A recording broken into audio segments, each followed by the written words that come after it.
واتس اپ کې درته نن داسې یو طریقه ښیمه که تاسو ته په واتس اپ باندې څوک ډېر زیات کالونه کوي یا تاسو ته میسیجونه کوي او تاسو هغه نه تنګ راشئ او هغه کس چې دی هغه ستاسو د بلاک کولو قابل نه نو تاسو به خپل په واتس اپ باندې ډیټا کنیکشن چې دا څنګه اپ کوئ. ډېر زیاته ښکلې طریقه ده. دا خاص کر کې هغه کسانو لپاره استعمالیږي کم کسان چې تاسو ته په واتس اپ باندې ډېر زیات میسج کوي یا تاسو ته بار بار کالونه کوي.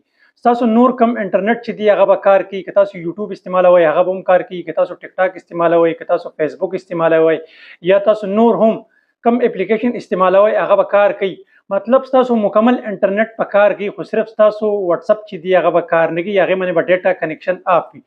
دا ډیره زیاته زبردسته طریقه ده. دا ویډیو په خپله هم وګورئ او که ستاسو خوښه شوه نو خپلو ملګرو سره هم شیر کړئ او که تاسو زموږ په دې پیج باندې نوي راغلي یې نو زموږ د پیج سره لازمي فالو کړئ چونکې موږ دغه شانتې انفارمیشن ویډیوګانې تاسو دپاره راوړو. تاسو به صرف خپل په واتس اپ باندې ډیټا چې ده هغه به څنګه بندوئ.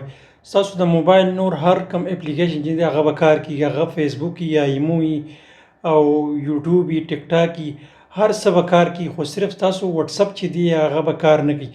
دا هغه ځای کې استعمالېږي کله چې تاسو ته په واتس اپ باندې څوک ډېر زیات میسیجونه کوي او تاسو ورله ریپلی نه ورکوئ او بیا تاسو ته کال کوي یا نور دغه شان تاسو ته بار بار کال کوي یا تاسو ته میسیجونه کوي او تاسو تنګوي، نو دغه طریقې سره تاسو خپل واتس اپ چې دی هغې باندې انټرنیټ کنیکشن بندولی شئ. نو ټولو کې اول به تاسو خپل کوم واتس اپ چې دی دا به اوپن کړئ. واتس اپ چې کله تاسو اوپن کړ نو دا بر 3 ډاټ نه دې باندې به کلیک کړئ او بیا به تاسو راشئ سیټینګ ته. سیټینګ باندې تاسو کله کلیک کړئ نو بیا به لو غوندې لاندې تاسو راشئ دا سټوریج اینډ ډیټا دې باندې به کلیک کړئ. دې باندې چې کله تاسو کلیک کړئ نو دلته تاسو ته ښکاري پروکسي، په دې پروکسي باندې به کلیک کړئ. دې باندې چې تاسو کله کلیک کړئ نو د سیټ پروکسي باندې به کلیک کړئ.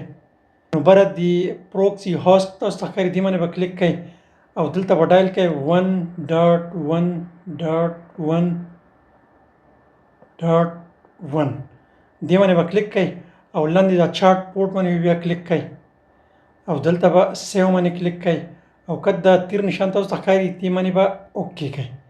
دې باندې چې کله تاسو اوکې کړئ یو ځل بیا به بار راوځئ. بار چې کله تاسو راووتلی نو بر تاسو ته ښکاري یوز پروکسي، دا اپشن چې دی دا تاسو سره انیبل شوی دی. دا لاندې تاسو ته ښکاري دا ډسکنیکټ کېږي او کنیکشن دا ستاسو واتس اپ چې دی هغه مکمل کار پرېښېده.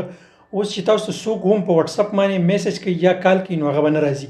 نو دا به تاسو بیا بندوئ څنګه؟ نو دغه بره شین ټاکي چې دې باندې به کلیک کړئ دا چې دا تاسو سره اوس بند شو. اوس تاسو ته په واتس اپ باندې کال راځي. صحیح ده. دغه طریقې سره تاسو صرف خپل د واتس اپ ډیټا کنیکشن چې دی هغه بندولی شئ. امید لرم چې دا ویډیو به ستاسو خوښه شوي. که چېرې دا ویډیو ستاسو خوښه شوي نو دا خپلو ملګرو سره ضرور شیر کړئ او د نوي ویډیو دپاره موږ لره کړئ اجازت. د لوی الله په امان.